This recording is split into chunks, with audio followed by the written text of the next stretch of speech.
Michael Galloway again, coming to you from We Don't Need No Stinking Record Company.com. And hey, once again on the Gorilla Cam. This is my third Gorilla Cam entry in 3 nights, so that's pretty cool, I guess. Anyway, we're going back to the board, and let me flip it around here, see if I can get you focused back in. And last night we looked at this just ridiculous array of buttons, so let's look at one row and see what one row really tells us.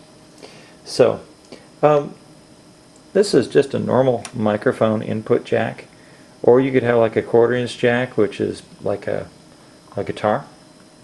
And this is something called an insert, where through one stereo pin or plug basically, you can take a signal out, run it through an effects box, and then run it back in, or a compressor or something like that, whatever you want.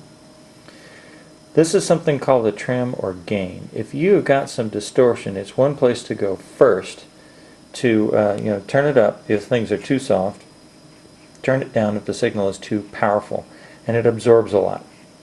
We'll take a lot of distortion, that crunchy sound, out of the sound. Now, you then have a high, mid, and low frequency. They're just high, mids, and lows. Pretty simple, but remember what I said a couple nights ago, that if these are just volume controls for a certain part of the sound. This is the sibilants and the hissing and the cymbals and the S sounds. You can boost them if they're not loud enough. You can cut them if they're too loud, or you can leave them neutral. This one's kind of interesting. This is a very simple parametric EQ. I can affect a very high frequency, not a very high frequency, a somewhat high frequency, like around 1,000 hertz around a voice type sound, or I can affect something quite low. And I can pick that frequency, and then I can decide to boost or cut it. So that's kind of handy if you've got different parts of the tonality of the sound that you got to find something, you got to cure a problem. This is the low EQ or equalization, cut or boost. Lately we've been out in the wind, so we cut some of that rumble out. And this will take out the very, very low. It's called a low cut. Then I've got 6 knobs that are each sends, and I'm not going to go into every little thing here, but basically this row does channel or auxiliary send 1, this is auxiliary send 2, 3, 4, 5, 6. Well, that means for each of these I could have a vocalist here and a guitarist here, and I could have maybe a keyboard here. And my point being is I could give a separate mix to that goes out one output to an amplifier that goes and runs a couple monitors, and I could run to another amplifier and have a different mix for them. So this allows me to do up to 6 mixes, and there's actually a way to get 7 and 8 mixes out of it. We'll get into that some other time. I don't want to confuse you right now. This is pre-fade and post-fader. What does that mean? Well, if you put pre-fader, it means what happens down here on the fader is going to affect all these channels. If you leave it post-fade, it's not. So post-fade is where I want it, because I don't want my mix down here to be affecting my monitor mix here. Then I got this thing called pan or panorama. I can make something appear to sound to the left, or appear to sound to the right, or appear to sound in the center. And so I can actually create a stereo picture where I've got drums that roll around the picture of the the left and right speaker and that kind of thing.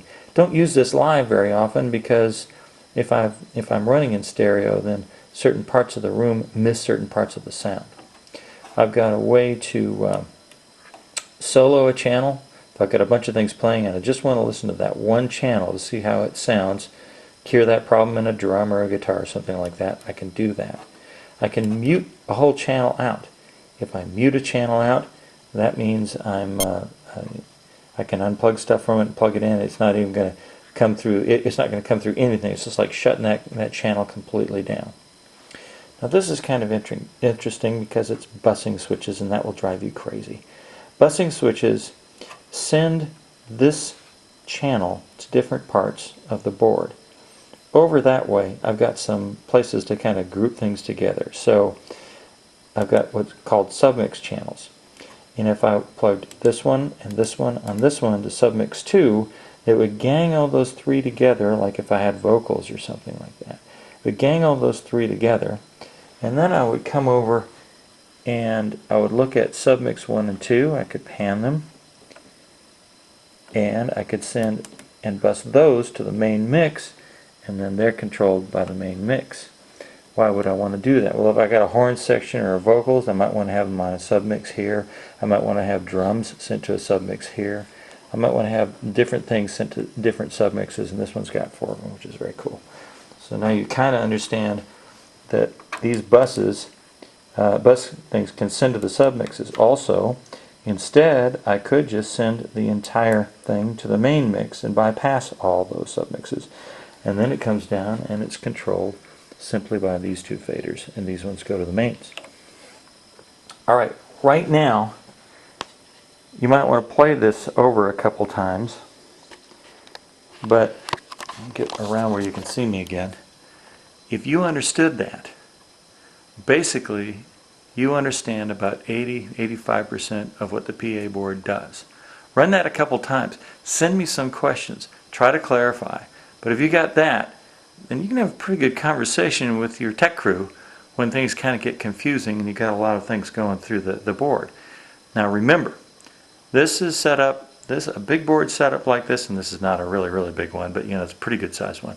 It's set up to be able to take everything on stage through the board and mix it with the main speakers. So you get a much more blended tone.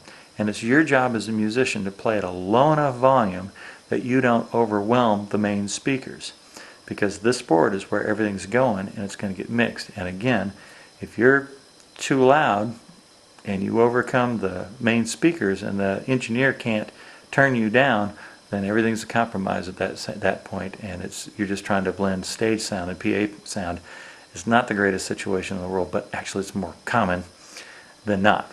So anyway, a little bit about live sound. We got more coming, so don't go away.